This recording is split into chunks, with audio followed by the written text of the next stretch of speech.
A gente vai para um papo especialíssimo, um assunto que tá aí, a gente tem que ter orientação, inclusive, para a gente ter indicação, para a gente ter, saber procurar por isso. Nosso papo hoje é sobre congelamento de óvulos e a gente convidou ela, que eu adoro sempre bater um papo, que ela explica muito bem, doutora Ana Lúcia Beltrame, que é ginecologista, obstetra e especialista em reprodução humana. Bem-vinda mais uma vez.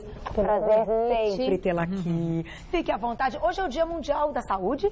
Hoje é. Jura? Olha só, a diretora acabou de me contar que hoje bacana. Hoje é. Olha, e vocês, claro, estão sempre preparados, né? Não só para passar a informação aqui no ar, mas para os pacientes, né? Quando o médico pratica a medicina de fato, né, doutora? É verdade, Carol. Então, queria começar o nosso papo. Daqui a pouquinho a gente vai mostrar um vídeo interessantíssimo para vocês entenderem como é realizado esse procedimento. Queria abrir o papo te perguntando o seguinte, congelamento de óvulos, um assunto polêmico. A gente pode considerar isso algo novo, uma novidade, ou já tem alguns anos que a gente tem aí essa oportunidade ou essa possibilidade de congelar os óvulos? Olha, Carol, o congelamento de óvulos, antes ele era considerado uma técnica experimental porque ele era realmente muito novo. Tá. Atualmente não é mais uma técnica experimental. Então a gente já tem resultados excelentes. É uma ótima alternativa para quem, por exemplo, vai ser submetido a algum tratamento que vai prejudicar os óvulos, como, por exemplo, tratamentos oncológicos, quimioterapia, radioterapia. Tá. É uma ótima alternativa também para aquelas mulheres que não têm parceiro, né? Que estão chegando perto ali dos 35 e não tem ainda uma perspectiva de engravidar, né? Para mulheres que têm histórico de menopausa na família, menopausa precoce na família, né? Então, porque existe então a menopausa precoce? A menopausa precoce é considerado quando a parada da menstruação ela acontece antes de 40 anos de idade. Tá. E a gente sabe que existe um histórico familiar que contribui para acontecer isso com algumas mulheres. Tá. Então, se você tem algum parente, a sua mãe, a sua tia, a avó, que entrou em menopausa precoce, não necessariamente você vai entrar em menopausa precoce, mas é importante que você vá ao ginecologista para que se faça uma avaliação da sua reserva ovariana, ou seja, de quantos óvulos você tem e se existe uma predisposição aí a que aconteça essa menopausa precoce. Então, se a pessoa não tiver em nenhum desses casos, por exemplo, o lance de não ter um parceiro, já está numa idade um pouquinho avançada, não vai fazer nenhum tratamento. Tem aquele lance também de não querer ter o filho no momento, porque quer trabalhar, né? Quer se dedicar mais ao trabalho, à profissão por mais tempo.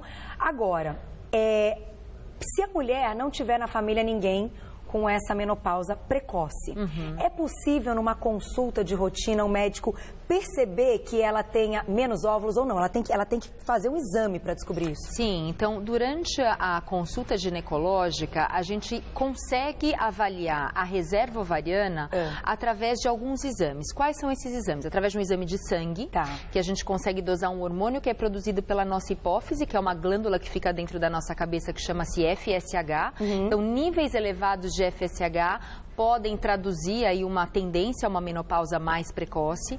Um hormônio, a dosagem de um outro hormônio que é feito do sangue, que chama-se hormônio antimileriano, que ele é produzido pelas células que envolvem o óvulo. Então, quanto menos hormônio antimileriano, menos óvulos essa mulher tem. E um ultrassom que é realizado durante a menstruação da mulher, que através desse ultrassom a gente consegue avaliar os ovários, contar o número de folículos, que são aquelas bolsinhas que contêm os óvulos, e daí, através desses 3 parâmetros, junto com a história clínica, a gente consegue dizer se essa mulher ela tem mais chance ou menos chance de entrar em falência ovariana, ou seja, de uma menopausa precoce, ou uma diminuição dessa reserva ovariana mais precocemente. Então, essas são as indicações para uma mulher pensar na possibilidade de congelar os óvulos. Sim. Vamos colocar uma perguntinha na tela, que... Estão chegando várias, eu saber esse assunto é polêmico, é muito bom, mas tem que ter todo mundo informado, hein? Poliana sempre escreve pra gente, um beijo pra você.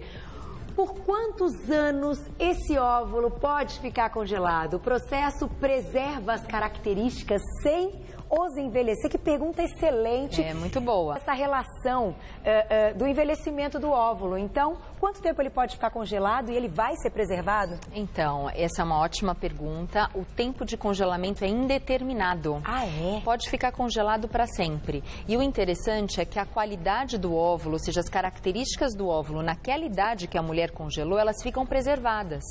Então, por exemplo, se você congela seu óvulo aos 33 anos e encontra seu parceiro ou resolve engravidar aos 40, o seu óvulo, ele vai ter a idade de 33 anos e sua chance de engravidar vai ser igual de uma mulher de 33 anos e não igual de uma mulher de 40 anos. Entendi, independente se o corpo, o útero é de uma mulher de 40 anos. Felizmente, o útero ele não sofre os problemas do tempo, né? Então, a gente, na verdade, o que sofre o problema do tempo é em relação ao óvulo, né? A gente vai diminuindo a quantidade e, infelizmente, também a qualidade dos óvulos progressivamente vai sendo prejudicada. Olha, gente, então essa alternativa do congelamento é muito interessante. Vamos passar um vídeo, então? Vou pedir para a doutora Ana Lúcia explicar para a gente como é, então, esse processo para a gente entender o ponto de partida, né? O que vai acontecer com essa mulher, né? Então, quando a gente vai congelar os óvulos, primeiramente o que a gente faz é estimular a ovulação.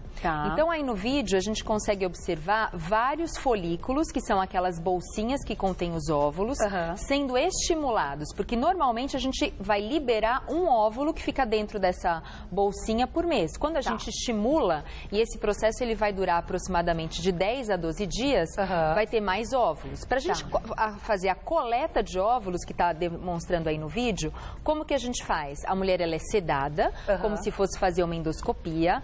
Isso é feito em ambiente hospitalar ou então em clínicas, em ambiente cirúrgico. A gente vai com ultrassom por via transvaginal, esse ultrassom é acoplado numa agulha. A gente entra com a agulha no ovário e aspira o líquido folicular. Como a gente viu aí na imagem. Exatamente. Interessante isso.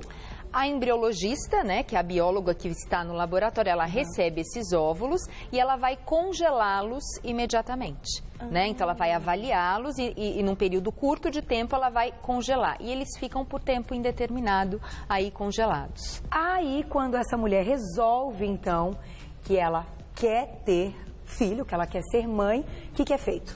Daí o que é feito é o descongelamento dos óvulos, né? Então esses óvulos eles são descongelados e daí necessariamente, se a gente for utilizar esses óvulos congelados, o processo que vai ser realizado é de fertilização in vitro. Aí necessariamente precisa ter...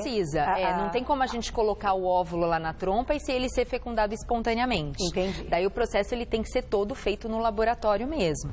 Então o óvulo vai ser fertilizado com espermatozoide ou através colocando os espermatozoides juntos para namorar o óvulo, fazendo uma injeção do espermatozoide dentro do óvulo. Forma-se o embrião. Esse embrião ele fica aproximadamente de 3 a 5 dias em meio de cultura. Que eu acho que é isso que a gente está mostrando aí nas imagens. Aí o que está acontecendo na imagem é a fertilização do óvulo pelos espermatozoides, né? Então a gente coloca o óvulo para namorar com os espermatozoides. Isso é muito legal. E daí sai daí um óvulo fertilizado, um embriãozinho. E esse embrião ele fica, olha, o que tá mostrando já é um óvulo fertilizado que ele vai começar a se dividir. E daí essa divisão ela acontece no laboratório em meio de cultura. A embriologista vai avaliando e quando eles estiverem prontos, é o que está mostrando no vídeo, a gente vai colocar os embriões dentro do útero e daí é um processo indolor que não necessita de uma sedação como a coleta de óvulos. E depois de 9 a 12 dias, dependendo da fase que o embrião é colocado dentro do útero, a gente sabe se ocorreu a gravidez. E aí, gente, parabéns, Camilinha, que impecável ficou. Foi ótimo, esse vídeo da Camila. Vocês viram isso? Não precisa nem imaginar, a gente viu, né, o passo a passo. E isso ocorre em quanto tempo? Então, você comentou na primeira parte, estimular esses óvulos, tem um período de 10 a 12 dias. Exatamente. É através de injeção? Injeção, assim, os medicamentos, eles ainda são injetáveis, mas é uma injeção igual de diabético, é por via subcutânea, a paciente mesma, quando orientada, ela pode se aplicar, é bem simples de fazer, e o processo de estimulação, ele dura de 10 a 12 dias, quando ela faz algumas avaliações, então ela vai ao médico umas 3 ou 4 vezes, para fazer fazer o ultrassom e o controle dessa estimulação, né? Para colocar o embrião, então, se ela já tiver os óvulos congelados, normalmente a gente prepara o endométrio, e o endométrio é aquela camada que fica dentro do útero que vai receber o embrião. Normalmente as medicações daí já são por via oral, e a gente vai fazer só aquela segunda parte, que seria colocar o embrião dentro do útero. Tem que aumentar, de repente, uma progesterona para esse útero? Isso. Os remédios que a gente utiliza para preparar o útero são estradiol e progesterona, que são tomados por via oral e não por via injetável na grande parte das vezes. E a gravidez ocorre de maneira normal, como qualquer gravidez? Acho que tem algumas coisas que a gente tem que deixar claro. A gravidez é exatamente igual a uma gravidez normal, então o método de concepção é diferente, mas a gravidez é exatamente igual. Uma outra coisa que é importante a gente falar, assim, tem duas coisas, que o congelamento de óvulos ele é uma alternativa, mas ele não é uma garantia de gravidez. Então isso é muito importante a gente dizer, porque a gente sabe que existe as mulheres ficam postergando a maternidade, falam, não, mas eu tenho meus óvulos congelados, tá tudo certo. Como se fosse uma certeza. Exatamente. É uma boa alternativa, eficiente, mas engravidar naturalmente, mais precoce, é muito melhor. É muito melhor. Não, e eu acho o seguinte, esse lance até de saber que não é uma garantia, até porque existem outras coisas que podem ocorrer para que a gravidez não dê certo. Não vai ser só o óvulo e o espermatozoide fecundados, né? Pode ser que esse útero não seja preparado, o lance até da endometriose que a gente já conversou aqui, mas é uma fantástica alternativa para as mulheres que precisam tomar essa decisão. Vamos deixar uma perguntinha, tá muito bom, né? Mas vamos deixar mais uma perguntinha. Vamos colocar a perguntinha na tela. Que linda, olha só, é a Dai. Adoro essa foto. Um beijo pra você, viu? Existe uma idade limite para congelar os óvulos? Tem uma idade limite, então, pra gente estabelecer esse congelamento? Qual é, né? Até que idade, então, é considerado saudável esse óvulo? Não existe uma idade limite, mas existe uma idade ideal, né? Então, o ideal é que esses óvulos eles sejam congelados antes dos 35 anos de idade. Quanto mais precoce acontecer esse congelamento, melhor, porque a qualidade e o número de óvulos que vão estar disponíveis vai ser muito maior. Mas, se a mulher ela resolve, por exemplo, congelar os óvulos com 38, com 39, ela pode fazê-lo. Só que é importante que ela saiba tanto das limitações de número de óvulos, quanto de qualidade dessas células, né? Quantos óvulos normalmente são congelados, doutora? Tem um mínimo né, para vocês terem aí uma certeza que a gente vai ter opções para poder fazer essa fecundação? Depende muito de cada organismo, de cada mulher e da idade que essa mulher vai congelar o óvulo. Mas a gente gosta de ter congelado pelo menos assim, de 15 a 18 óvulos, porque cada óvulo, gente, não significa um bebê, né? No processo de reprodução assistida, então a gente tem um número de óvulos, no descongelamento pode haver uma perda pequena, mas pode haver. Os óvulos, quando colocados em contato com os espermatozoides ou quando a gente faz injeção, não necessariamente todos vão ser fecundados e não necessariamente todos vão formar embriões saudáveis. Então, cada etapa do processo a gente tem uma perda. Então, por isso que assim, cada óvulo não significa um bebê. Então, é bom ter um número seguro, né? Que você tenha pelo menos 2 tentativas aí de fazer uma fertilização in vitro. E nesse caso, agora me veio essa pergunta na cabeça da fertilização in vitro. Vocês colocam mais de um ou não? É aquele que já foi fecundado e vai direto? Ou 2 possibilidades? Se um não crescer, outro vai crescer. Enfim, 2 número de embriões. O número de embriões vai depender da qualidade desses embriões e da idade da mulher. E, claro, da vontade do casal, né? Mas, por exemplo, uma mulher de 40 anos, por exemplo, por conta da menor taxa de gravidez que a gente tem decorrente da idade, ela pode, de acordo com a regulamentação do Conselho Federal de Medicina, colocar até 4 embriões. Uma mulher com menos de 35 anos, ela pode colocar no máximo 2 embriões. Então vai depender das regras que a gente tem, da idade dessa mulher e da qualidade dos embriões que vão ser transferidos. Isso também é algo que a gente tem que pensar, né? Claro. E o médico também pensa em conjunto com a família nessa hora, né? Sim, exatamente. Agora, a novela está tratando esse assunto de banco de espermatozoides, de óvulos.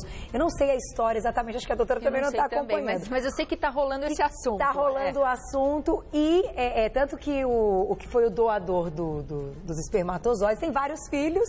E eu acho que nem ele sabe que ele está com tanto filho, acho que ele sabe de um ou outro. Eu não sei se a Lilzinha está acompanhando.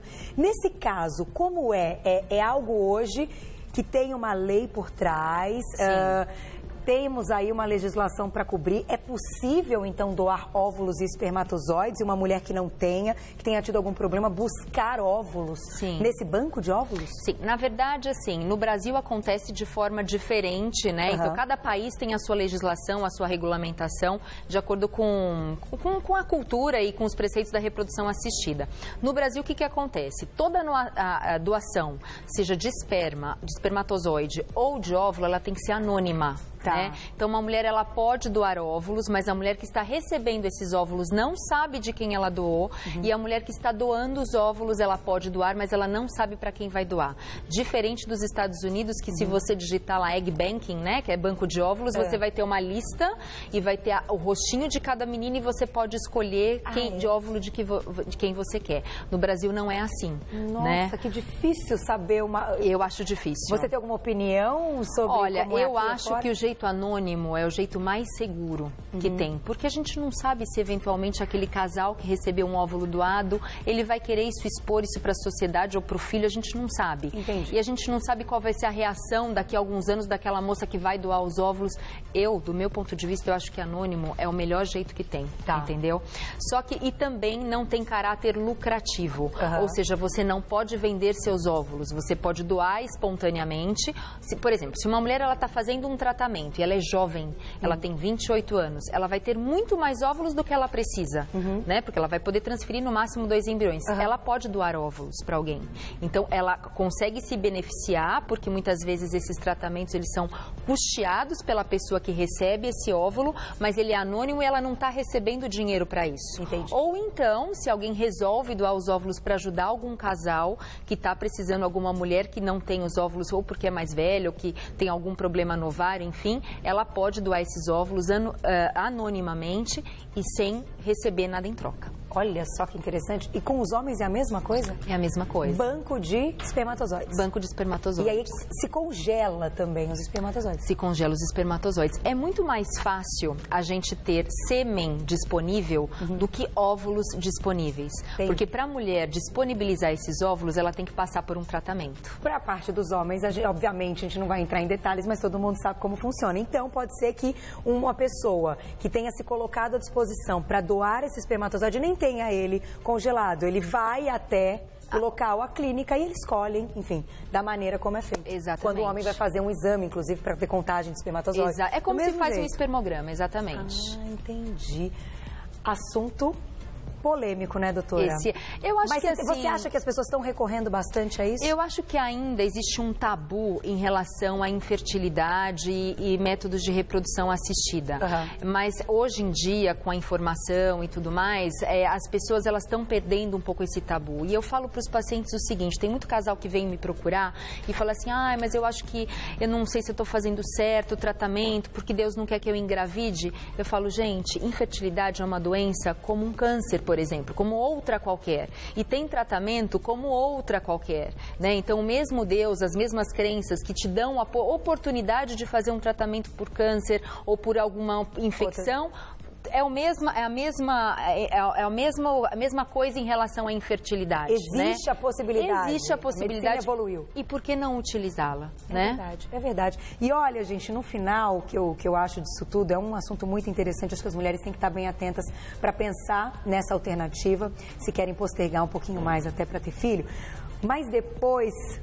é filho. Exatamente. É filho do mesmo jeito. Se foi feito aí um procedimento para você engravidar, como esse que a gente comentou aqui, não importa. Não, é igual. Vai ser pai, vai ser mãe do mesmo jeito. O amor é tão incrível, tão intenso quanto qualquer outra gravidez que foi de método natural. Sem dúvida. E eu só posso te agradecer. Obrigada a você, Carol. Sempre um prazer receber a doutora Ana Lúcia. A gente bate muito papo. E olha, quem quiser saber mais, tirar mais dúvidas, tem o site da doutora Ana Lúcia, que ela alimenta sempre com muitos textos e muita coisa bacana, que é o anabeltrame, tudo junto.com.br.